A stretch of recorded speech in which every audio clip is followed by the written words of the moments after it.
Welcome to the Purple Political Breakdown. And a lot of the things that I hear from certain climate change scientists are just not reasonable and practical based on current society. When the people say, hey man, use your phone less, use your car less, stuff like that, people are not going to listen to you. People are not going to do this. In this situation, you just got to use paint.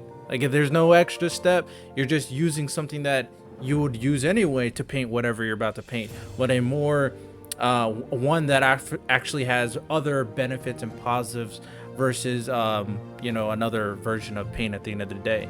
And these are the type of solutions that I think are better suited for this modern day. But instead of going backwards, because we know we won't, technology will continue to progress and technology will continue to advance so we're never going to go back in the old age when we're turning off our AC heater, never using a car, and never using our phone. Do you want a great website like this? This is my podcast website where I direct the audience to come to, watch the content, listen to the content, read the blogs, and much, much more. If you want to have your own customizable podcast website, then join my affiliate link in my description to sign up for something called Podpage, and they can help you customize an easy podcast website for your personal podcast. Sign up to get a discount now. Again, use the link in my description to join Podpage now. Are you enjoying today's podcast episode? I really hope you do. And I really hope you enjoy the fact that I have an amazing guest talking with me and having this great discussion. If you, as an individual, personally have your own podcast and maybe you want to have great guests on your podcast as well, I got a deal for you. In my description, there is a link to something called Podmatch.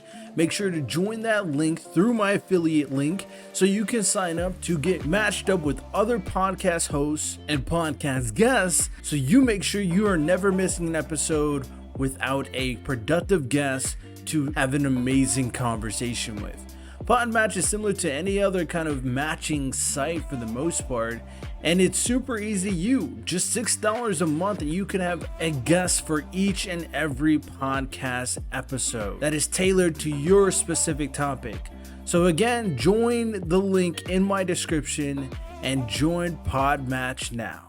Welcome back, ladies and gentlemen. We are at it again. I'm your host, Riddell Lewis. Now, my co-hosts are not here today, so we're going to go solo with the guests of today's topic as we're going to be talking about climate change, a very hot button issue in today's society. People think it doesn't exist. People think it exists and it's going to destroy the world. We're going to go into all that, all the nuanced conversations behind that. And in order to have that conversation, we have some great guests today. To start off, we have Beth. And we're going to talk about the technology they have in regards to climate change. We're going to talk about the nuances behind the issue as well, of course. So before we do any of that, we're going to go over what you need to know, kind of catch people up in current events so everybody's on the same page, and a few things that you may need to know if you don't know already. India apparently just recently landed on the moon, on the south part of the moon, a huge step forward in their NASA program. Russia allegedly shot down the leader of the Wagner group, and apparently when he was on his private jet. And recently, now that the presidential election season is out on the way, we had the recent 2024 or 2023 Republican debate panel that happened on Fox News. You can still catch it. I think you can catch it on Rumble for free. And let's just say it's pretty interesting. Trump is not there. He did have an interview with Tucker Carlson, mano y mano. You can check on X or Twitter. So if you want to learn more about the Republican nominees, I recommend both of those things, of course. So with that said, let's dive into the discussion. To start off, Beth, can you introduce yourself, what your business is about, and all that good stuff? Sure. It's nice to be here, Riddell. Thank you so much for having me. My name is Beth McDaniel. I'm president of a company called Reactive Surfaces. And Reactive Surfaces operates in the paint and coatings industry. And what we do is we innovate in that space. And what we do is we innovate new coating systems to do something. So people might think, well, paint, really? Well, yeah, it's a problem because people, well, it's not a problem. I mean, it's just the biggest industry that no one ever really thinks about. But when you think about coatings, a coating is a paint without color. Okay, so we use those terms kind of synonymously. You'll hear me saying that, using both of those terms. But a paint just has color, and paints historically have been used for two purposes: to protect an underlying surface or to decorate it with your canary yellow or something like that. And what we've done is we've added a third dimension to coating systems, which is functional coatings. And we want a world where you walk into a room and your room responds to you. Your environment responds to your presence in a particularly good way. And that's what paints and coatings can do if they're put on surfaces and they have these functionalities. We have the difference from what we do, reactive surfaces, versus a lot of other paint companies, because there are other smart coatings, and people, your audience might be saying, yeah, but I've heard about like antimicrobial coatings. And that's true. There are. We have an antimicrobial technology as well.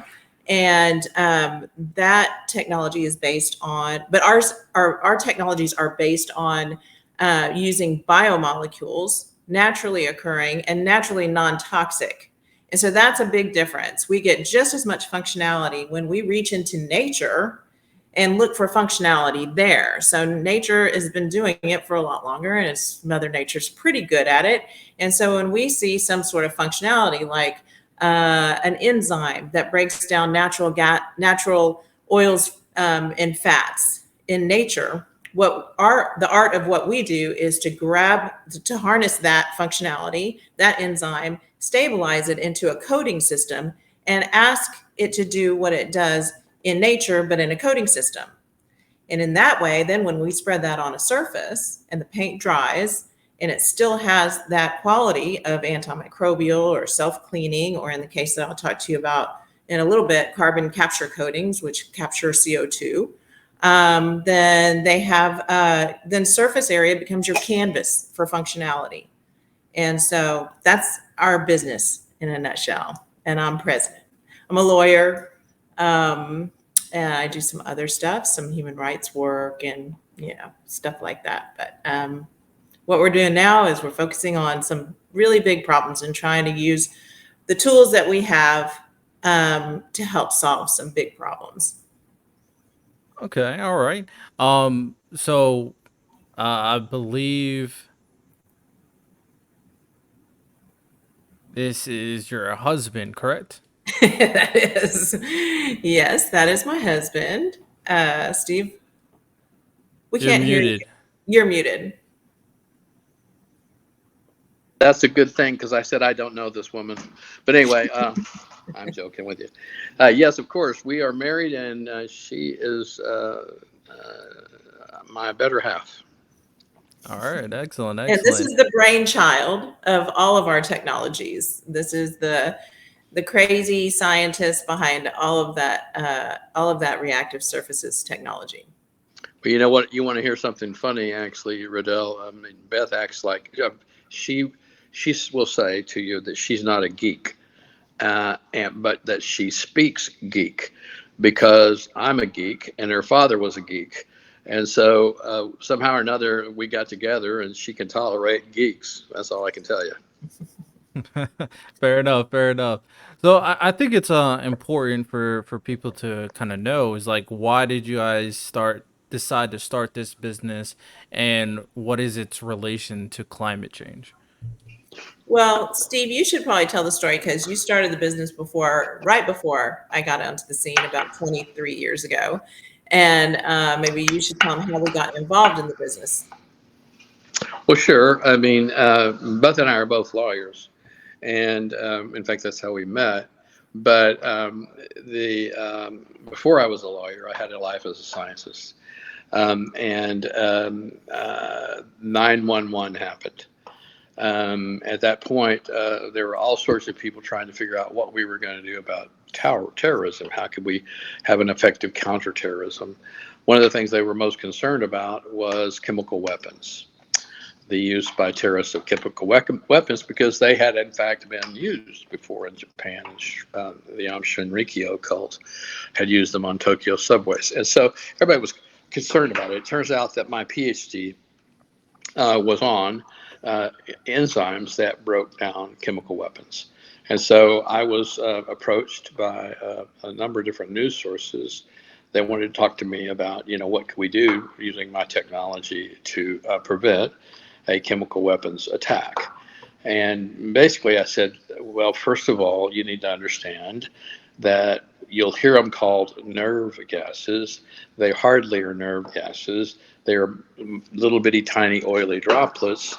And the way they work is they land on surfaces, and then you touch that surface and you're killed by that. It's meant to actually contaminate weapons so that you cannot get back up on your tank or pick up your gun or use your radio communicator. That's what it's meant to do.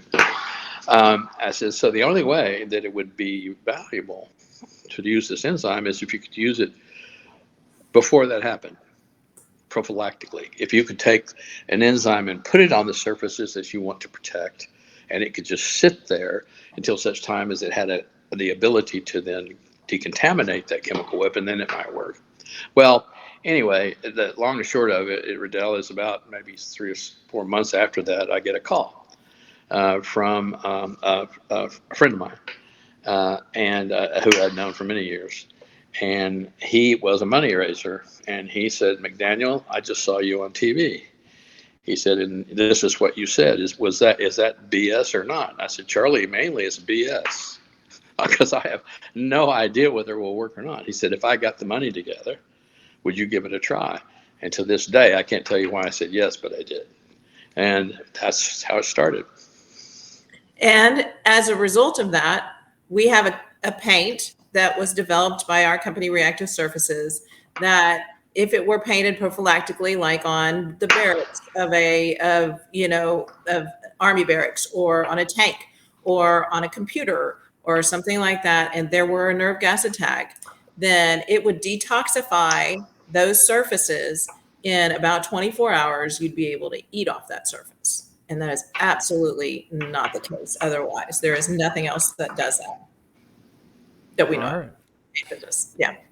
So that's functional coatings, okay? So you're kind of getting an idea that this is, your coating reacts to the environment in some kind of positive way to solve some sort of problem. And that's where our innovation lies. Okay.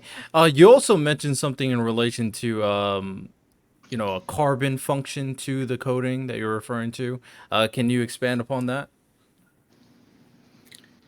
Sure. So I'll start, and then Steve can get into it a little bit deeper. But what our latest technology platform is what we call carbon capture coatings. It's a climate change solution, and it's a carbon removal solution. Some of your audience might be familiar with. There are different kinds of solution for climate change. What we need to do is we need to lower emissions. That's important. And find ways of doing that and alternate sources of energy.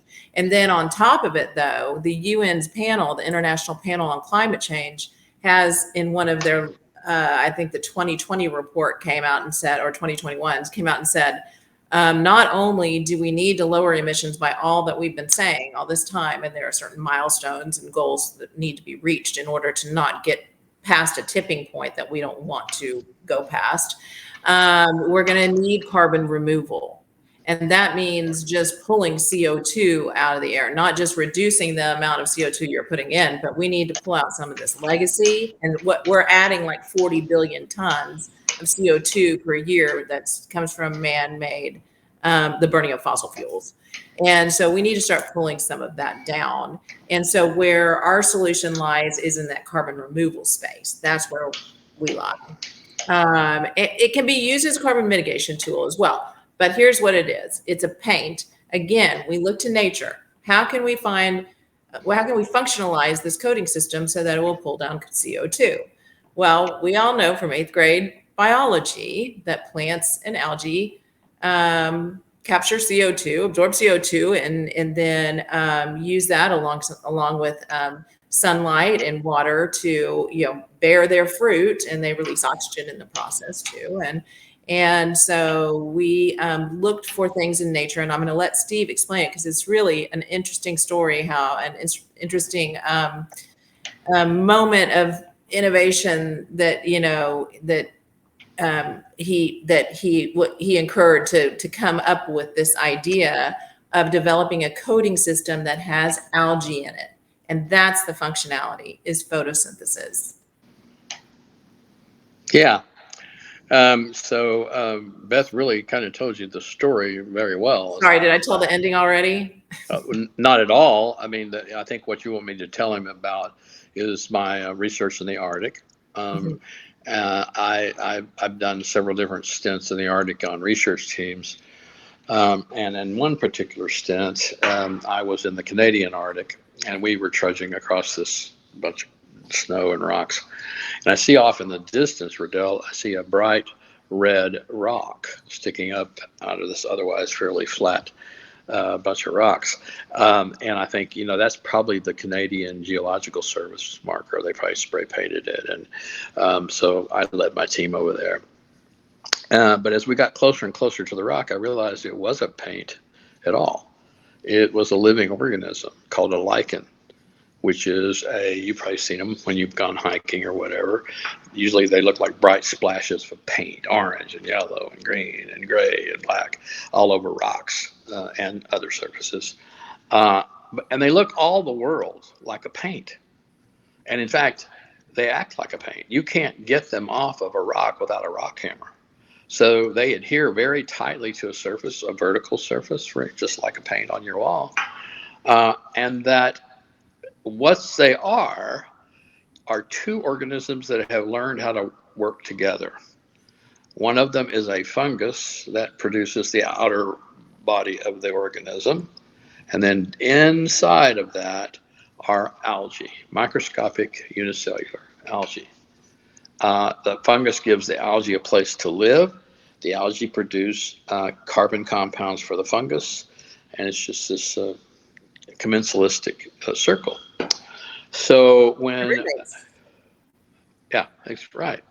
And so when we were hit with the news in 2018 from the United Nations, which, quite frankly, we should have known. It's not like this is the We first should have time been we've heard freaking it. out a long time ago. Right, we should have been. But we heard it in 2018, and Beth says that I got catatonic and laid around on the couch because I mean, that's so unlike him, believe me. Well, anyway, I can tell you this, that I thought to myself, golly, I mean, we as parents, we do everything in our power to make sure our children will prosper in the future, that they will be well, and that they will have a verdant green planet to live on. And all of a sudden I realized that there was no guarantee of that. Not at all. Not even for my teenage children. They could very well never see another tolerable summer. They could very well see not another tolerable winter. That's possible. And I told Beth, we got to do something. So what we did, I thought if we could make a paint that worked like a lichen, like we see in nature, it might pull down CO2, and we might be able to sequester it.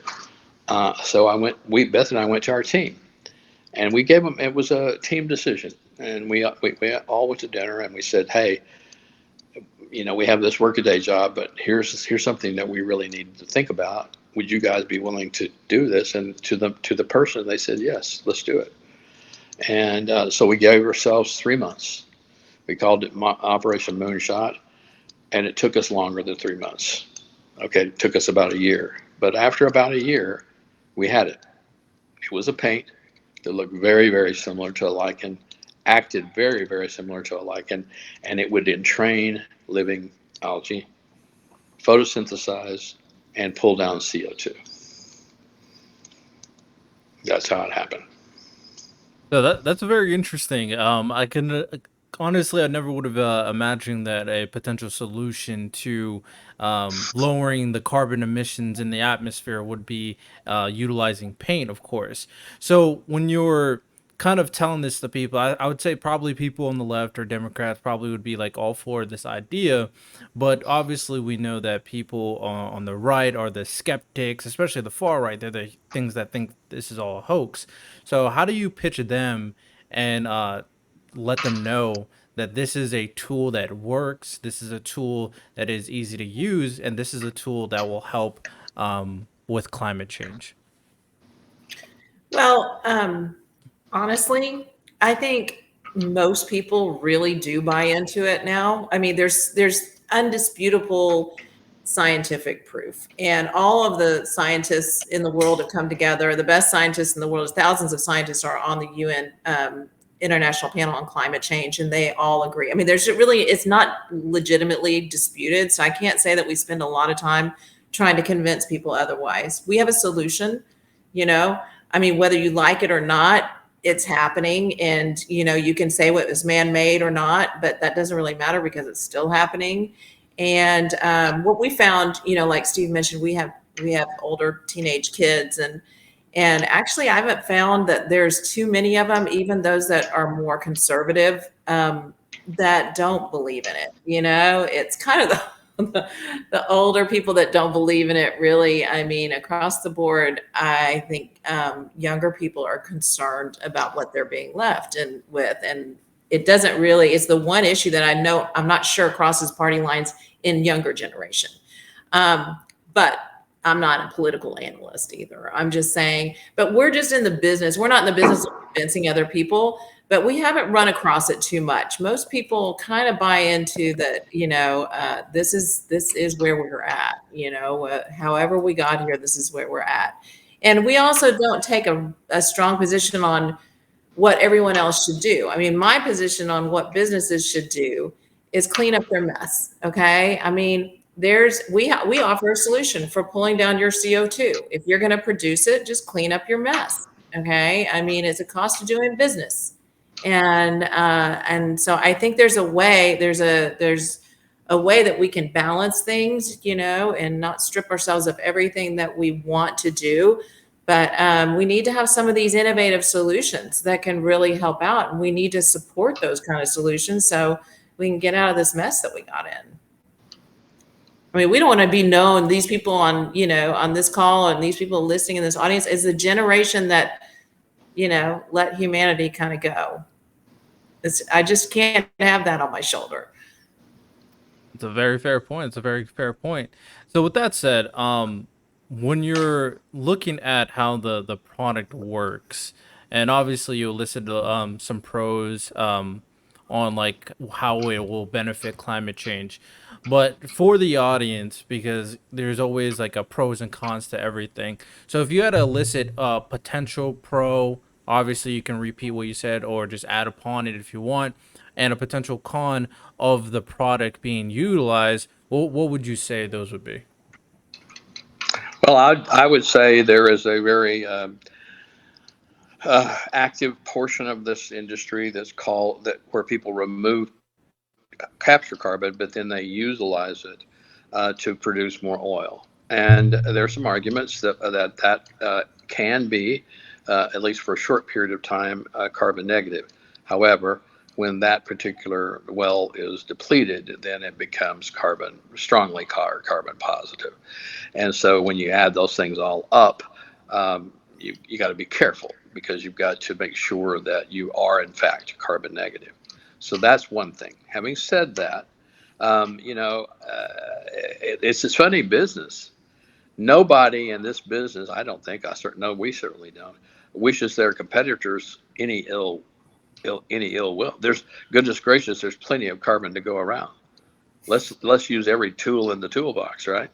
So I would say one of the cons is that it may be that people are going to utilize it to actually just make more carbon. The other thing that is a negative is that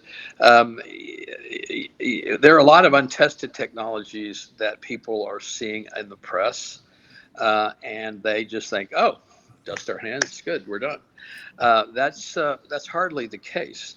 And in fact, because it's just easier to say we have it solved, because we're going to pump it down a hole, or we're going to put this over sending on a geyser, it's easier to say, hey, this is a solution that will do everything.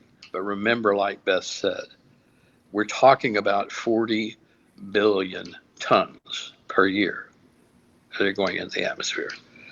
And that's a lot of carbon to pull down. So we need to use every resource we can. As far as the pros I go, if you look at nature, Rodell, if you look at how nature is the best engine we've ever seen for pulling down carbon and make use of it. It's called the carbon cycle. And carbon comes in, it comes from the atmosphere. Plants take it in, convert it by photosynthesis into wood or into fruit, whatever. That is utilized down on the ground level. And then ultimately, when those organisms or that wood rots, it releases CO2 and it goes back up. So there's this big cycle, it's carbon cycle. It did a great job and still does a great job of pulling down great gobs, hundreds and hundreds of tons per year of CO2. Billions of tons. Yeah. Hundreds and hundreds of billions of tons per year of CO2. It also releases some, but net and overall, net, it's net negative, and that's what. No worries, no worries. Last thing that you were talking about was about like the plants and their impact and how they bring down 100 billion tons of carbon from the atmosphere and the power of nature.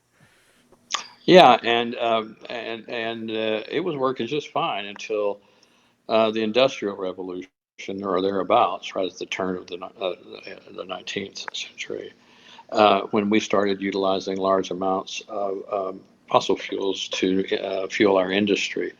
Then we started putting in a bunch of CO2 that wasn't counterbalanced by the carbon cycle. It tried. In fact, that's one of the reasons that the ocean right now is so acidic. The CO2 dissolves very well in water. You know that because you like the fizzy taste of carbonic acid in a Coke, and that's carbon dioxide, and it dissolves very well in water. But when it does, as I said, it forms carbonic acid. Carbonic acid is a very good acid if you want to degrade the materials in reefs and other structures that ocean creatures depend upon. So, how does nature do it? If we look at nature, how is it that it's such a good carbon engine, carbon capture and release engine? The way it does it, Rodell, is it takes microalgae, the same ones that we're using, and it spreads them over every single surface on the earth. There is practically no surface on the surface of this planet that doesn't have its variety of microscopic algae just churning away doing photosynthesis everywhere. The ocean has it down to some 200 to 300 meters. It's called the photic zone. And in fact, most of the oxygen you're breathing right now was produced by microalgae just a few weeks ago. Most of it in the ocean. And so that's how it does it. It spreads it over a very, very large surface area. So what does that tell you? Well, it tells you need to use photosynthetic algae. You need to spread them over vast amounts of surface area, and you let them do their thing. And rather than, though, going ahead and rotting and taking that CO2 back up into the atmosphere, you have to sequester it. You have to put it somewhere so it doesn't re-emit. That's what the coating allows us to do, both capture and sequester the CO2 so that we can do anything we want to with that captured carbon. Yeah, paint is our surface in the paint business. Surface area is your business, and so that's what it's all about, and that's what's required. That's part of the formula that's required, and that's what paint can give us is it can cover surface area. It doesn't just have to cover it laterally. It can go vertical, and that's a really important part of it. Like a lot of people say, why don't we just plant a lot of trees? And everyone loves trees and all that. We shouldn't be tearing down forests, and but there's all sorts of issues that come about just planting trees, but it would take, in order to combat climate change, it would take 1 trillion trees planted is the estimate, which would cover about the size of the domestic United States. Okay, so it's not a real workable solution. It would displace way too many people and wherever it took place. But that's because a tree takes lateral space, right? I mean, each tree is going to take some space on its own, and so where we can go vertical with photosynthesis, that's what paint allows us to do, is go vertical. You see paint, the two qualities about it: it adheres well, and it's lightweight. And you see paint at the top of skyscrapers. It doesn't fall off, so we can go vertical. And that's a very important attribute to this technology. Yeah, I could definitely see how this technology would be extremely beneficial, and very practical in terms of its usage. So if a person were to use it, how, one, to start off, how would they be able to obtain the paint that you guys are referring to? And the second part is, what is its actual practical usage? Is it all purpose for like all different types of surfaces, or does it need to be used in a very specific way? Well, it's a great question. And so there's all sorts of paints that we can make for all sorts of surfaces. What we have done is we have created a paint that is the highest and best use for helping solve the problem of climate change. Okay. And that paint would be in a modular situation. So we would have like a module, plus that makes it easier to build and easy to place in different places. But imagine a 1 meter cube module, just a plastic cube that could be stacked upon each other. And within that, we can paint a whole bunch of surface area with this carbon dioxide capturing paint. And so maybe within 1 meter cube, we might have 20 to 40 meters squared worth of surface area within that. And just like we were just talking about, surface area is a big key to this. So let's get as much surface area doing the work of photosynthesis with the paint that we can. And so that was the paint that we first developed because of the urgency and the timing of this problem. There are other paints to come that will serve different functions, like more, around the house and stuff like that. But what we expect, because we've developed a modular system, is there's no reason why someone couldn't stack these things up in their backyard. So this will be the first and only that we know of individual sequestration machine. All right. And how would they be able to obtain it? It's not available yet.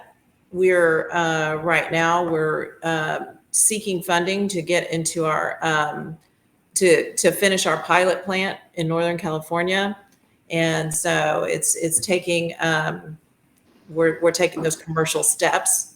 It might be interesting. It will be available. Just keep your ears open, and you might hear about us also, hopefully.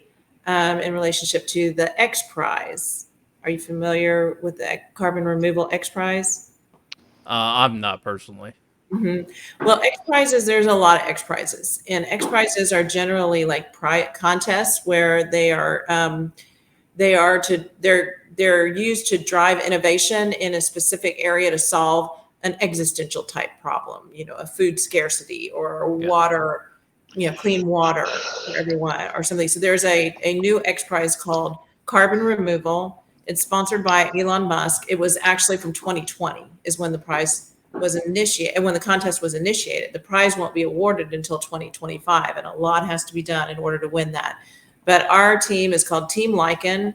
We're a qualified competitor in the X Prize. It's the biggest prize purse ever, $100 million for the best carbon removal technology, and we're going for the prize.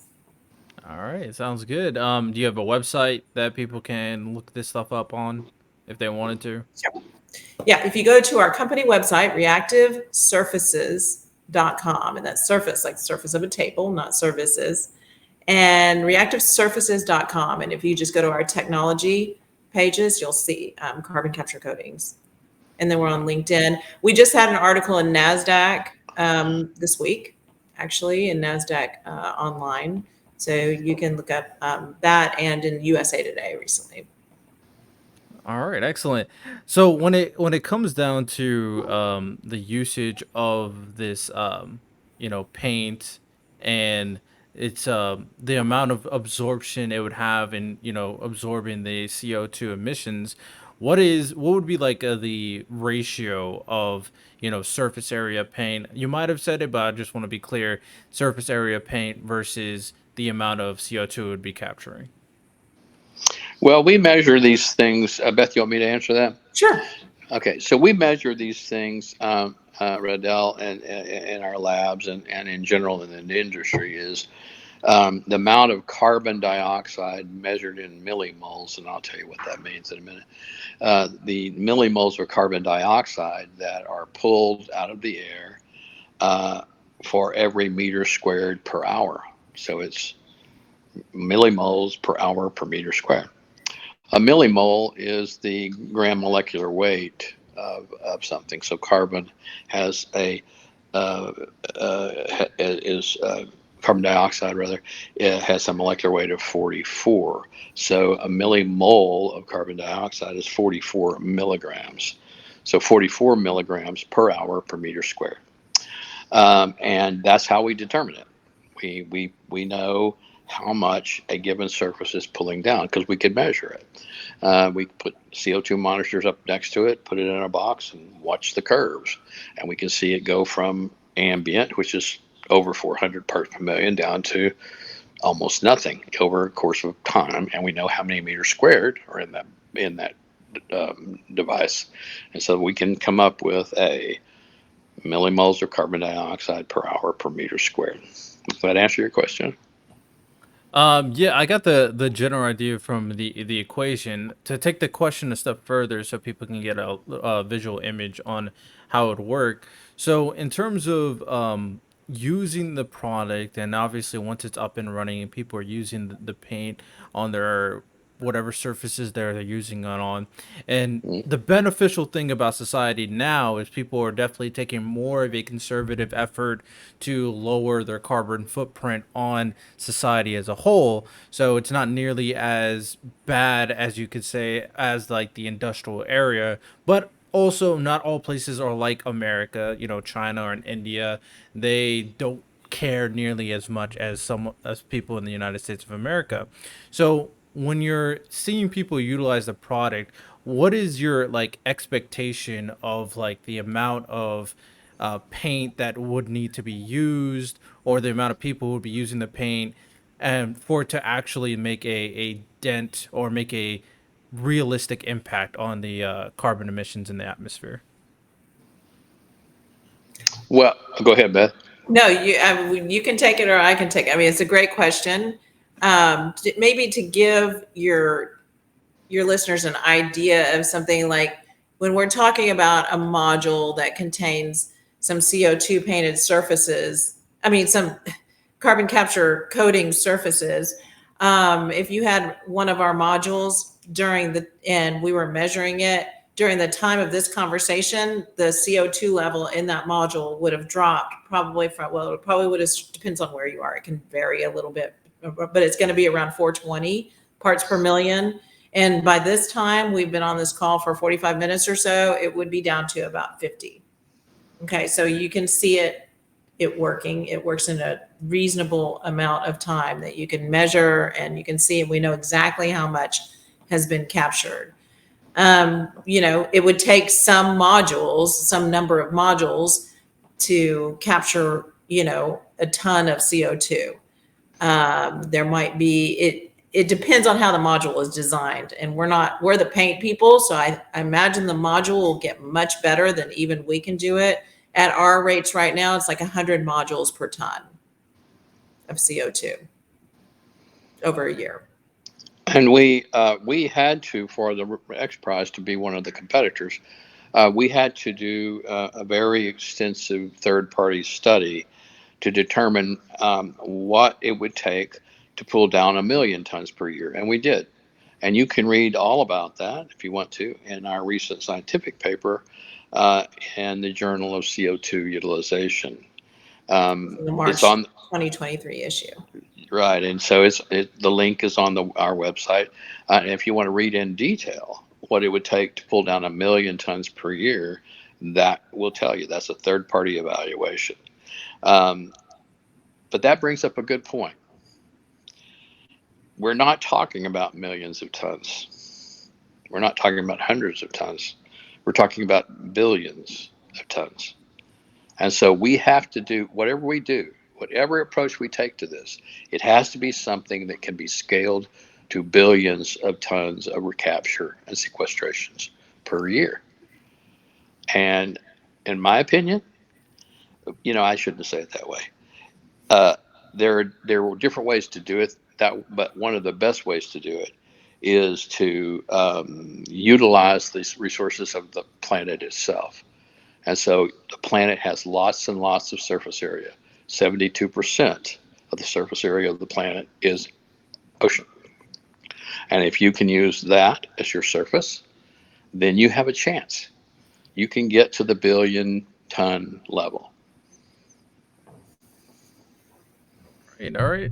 Yeah, the solution definitely seems so extremely straightforward, and I can't really see anybody, even if you're like a far right, you think climate change is a hoax type individual, can't really see the reason why you would kind of frown at this product, especially considering not only it does it have, environmental benefits, to considering it could help lower the carbon emission rate, but also has practical usage because at the end of the day it's paint as well. So people use paint for a lot of different things, of course. I I'm curious when it comes to when you probably think of people using paint, obviously you think of them using it in typically more suburban-ish areas to paint whatever they got to paint. But a lot of these circumstances of like higher carbon emission in the atmosphere are probably going to be cities, very populated cities, especially ones that have manufacturing companies of whatever substance that they're manufacturing at that time. Is there an Have you thought about a pitch to make these things more? Basically, how I'm putting this is pitching it to cities to make it to utilize it more often for like the city buildings and government buildings, stuff like that, so that way in the cities it has the maximum usage of considering the amount of carbon in the atmosphere. That makes sense. I love the way you're thinking because there's nothing I love more than holding people accountable. And I think the city should be accountable for, lowering their emissions and taking steps and to set a good example. Um, we have found that what a lot of cities do right now, and frankly, big companies also, and this is who we're relying on to really kind of take on these responsibilities, um, is they buy carbon offsets to offset their emissions, and that's kind of a problem. Is carbon offsets aren't always as good as you think they might be. And so I don't know how familiar you are with that, but there's a whole commodities exchange market that exchanges carbon offsets. So if you pull down, a ton of CO2, if our carbon dioxide removal technology can pull down a CO2, we can go sell that on an open market, and someone who has to emit CO2 can buy that to neutralize the impact that they have. And to conform to regulations and all of that. But a lot of these carbon offsets aren't that good. Okay, meaning they don't really work, or they've been double counted or something like that. So that's what we're finding that cities are doing a lot, and companies. Unfortunately, I think they think maybe they're doing something, but they're really not. And so we need to get real, really. All right, fair enough. So But but go can ahead. I add something? Can I add something, Yep. You're again. I'm with Beth. Beth, your thinking is dead on. because there are certainly cities. I won't name them necessarily, but certainly cities, especially in Asia, where the air is simply not breathable. And people are actually pumping oxygen into their houses or wearing masks because they're not getting enough oxygen. If you have someone who's asthmatic, and they're, especially if they live in a house, you've got to be very careful. You can't have more than two people in a average sized room with someone who's gasping for oxygen, or because you're pumping out, you're breathing too much CO2.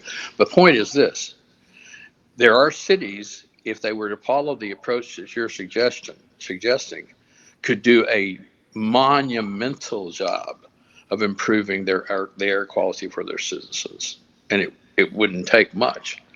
I've estimated, for instance, the city of Shanghai could have six relatively not that large farms in and around its environ, and could be pumping out more as much oxygen as this population needs. You mean carbon capture farms? I'm sorry, carbon capture farms. Yeah. So it's a good thought. You're dead on.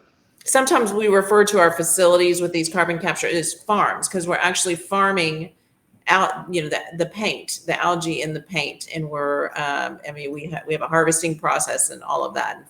Yeah, we would even employ local farmers to take care of these farms of painted algae. Mm-hmm.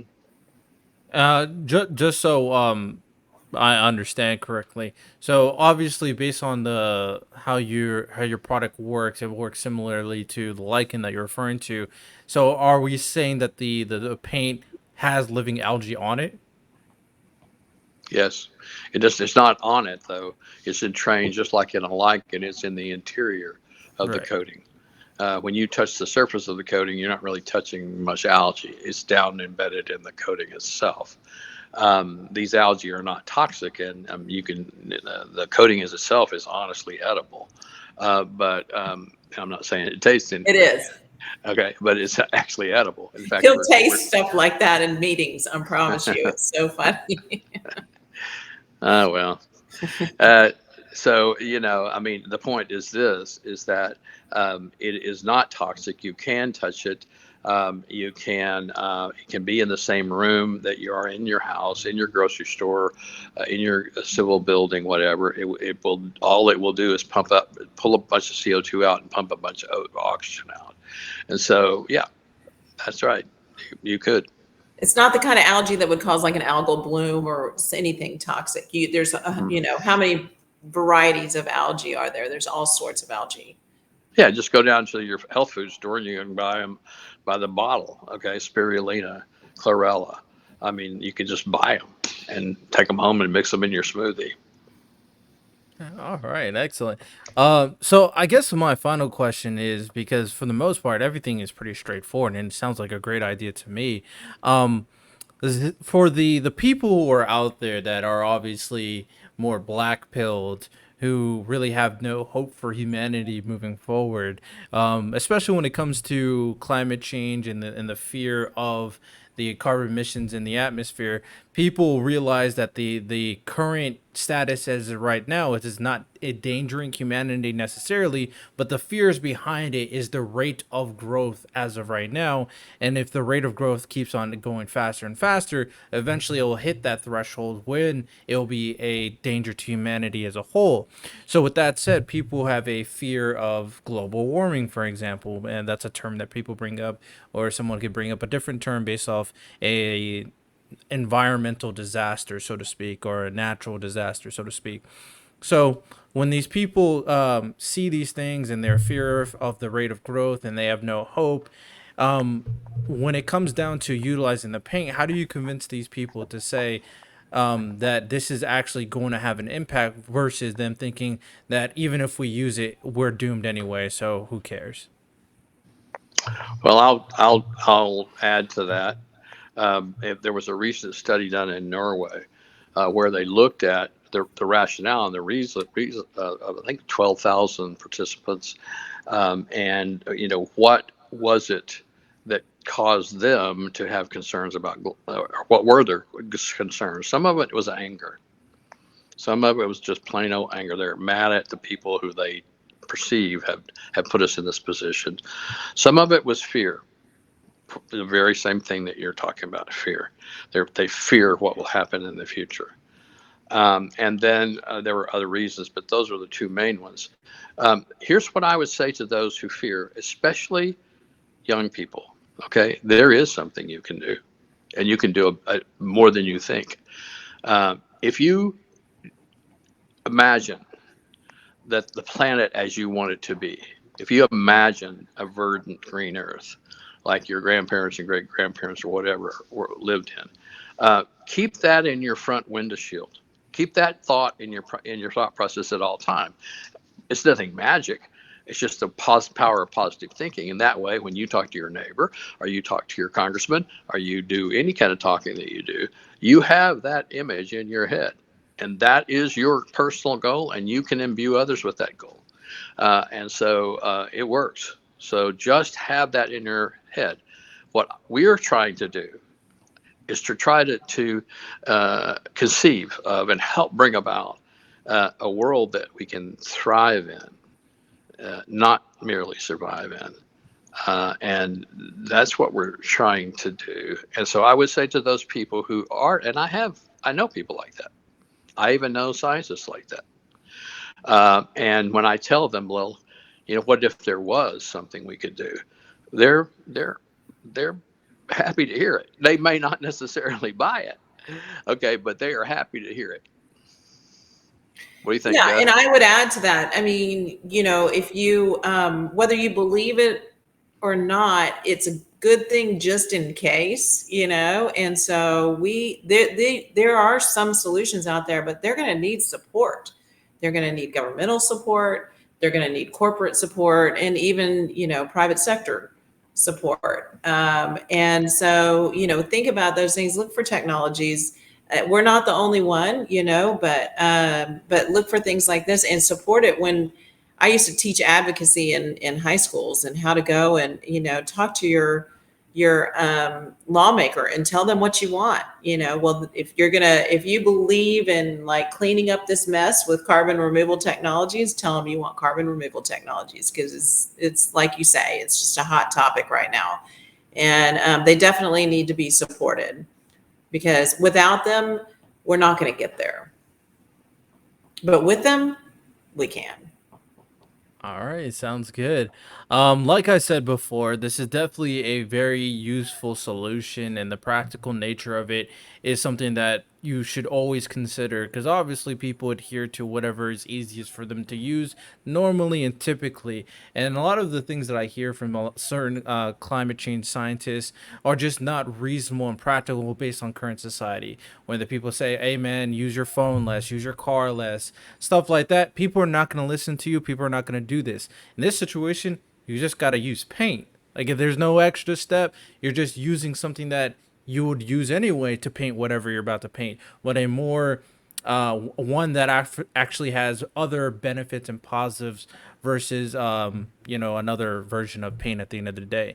And these are the type of solutions that I think are better suited for this modern day. But instead of going backwards, because we know we won't, technology will continue to progress, and technology will continue to advance. So we're never going to go back in the old age when we're turning off our AC, heater, never using a car, and never using our phone. All of that stuff is not happening ever. So And even if it did, frankly, unfortunately, it wouldn't get us there. So we need to take more surgical steps to getting there. And that would involve like really good carbon removal. exactly. So hopefully you guys got a lot from the information that was said today. Make sure you guys check out their links and be advocating for them with the X project, so they can continue with the project that they got going on. All their information's on my website per usual, www.purplepoliticalbreakdown.com. Hope you guys enjoyed. Rate it 5 stars. Y'all have a good one. Take care and peace.